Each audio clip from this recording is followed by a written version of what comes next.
সুপ্রিয় দর্শক, আসসালামু আলাইকুম।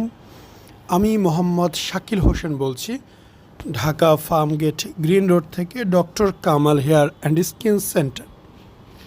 আপনারা যে পেশেন্টের অবস্থা দেখছেন, এটা গ্রেড 2+, অনেকেই 3 বলবে, গাইনোকোমাস্টিয়া। ভাই একজন প্রবাসী, পেশায় একজন ড্রাইভার, সেই কারণে ওনার বডি বা শরীর একটু বেশি স্বাস্থ্যবান। আমরা জানি যে মিডল ইস্টে যারা থাকে বা গাড়ি ড্রাইভ করে, তাদের মধ্যে অধিকাংশ মানুষেরই স্বাস্থ্য একটু বেশি হয়, কেননা বসে কাজ করতে হয় এবং কোল্ড ড্রিঙ্কস অনেক বেশি খাওয়া হয়। আসলে এখন গাইনোকোমাস্টিয়া এবং চর্বি দুই বিষয়। নর্মালি ব্রেস্টের যে আকৃতি, যদি চর্বি হতো সেটা আরও অন্যরকম দেখা যেত। আমি এক সময় চেষ্টা করব আপনাদের দেখাতে। কিন্তু গাইনোকোমাস্টিয়া হওয়াতে ব্রেস্ট টান টান আছে, ভিতরে গ্ল্যান্ড বোঝা যাচ্ছে।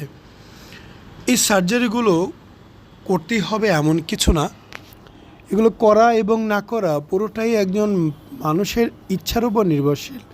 সে কি চাচ্ছে, সে করতে চাচ্ছে কি করতে চাচ্ছে না। অপারেশন করলে সমান হয়ে যাবে, না করলে ব্রেস্ট বড় থাকবে, এটাই স্বাভাবিক। এটা দুশ্চিন্তার কোনো কারণ নেই, ব্রেস্ট বড় থাকতেই পারে। অপারেশন করার অর্থ যে সমান হয়ে গেলে জামা কাপড় পরতে সুবিধা হবে, খুলতে সুবিধা হবে, চলাফেরা করতে সুবিধা হবে। এছাড়া আমি এমন কোনো পেশেন্ট পাইনি যাদের হুট করে গাইনোকোমাস্টিয়া হয়ে গেছে, যে 6 মাসের মধ্যে 2 মাসের মধ্যে হয়েছে, এমন না। সবার 12-14 বছর বয়স থেকে এই প্রবলেম শুরু হয়, যেটা নিয়ে ঘুরতে থাকে। হয়তো অর্থের অভাবে, সময়ের অভাবে, সুযোগের অভাবে তারা চিকিৎসা নিতে পারে না। তবে জীবনে যখন সময়, সুযোগ, অর্থ সবগুলো চলে আসে, তখন কেউ বসে থাকে না। 64 বছর বয়সী একজন মুরব্বী আমাদের এখানে অপারেশন করছে, 50 বছর বয়সী অ্যাভেলেবেল অপারেশন হচ্ছে।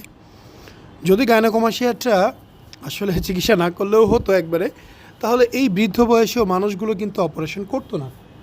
পুষে থাকা এই যন্ত্রণাকে যখন সুযোগ পাচ্ছে তখনই শেষ করে নিচ্ছে। হয়তো আপনারা অনেকেই মনে করবেন, ভাই আপনাদের কাজ, আপনারা টাকা পাবেন এর জন্যই বলছেন, এমন কিছুই না।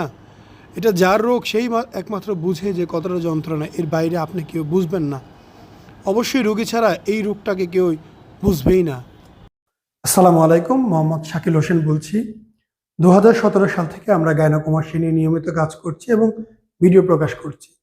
এই চ্যানেলে যারা নতুন এসেছেন, আপনাদের কাছে অনুরোধ থাকবে আমাদের এই চ্যানেলটি আপনারা ভালোবাসা দিবেন এবং সাবস্ক্রাইব করবেন। এবং যারা অলরেডি সাবস্ক্রাইব করেছেন তাদেরকে অসংখ্য ধন্যবাদ।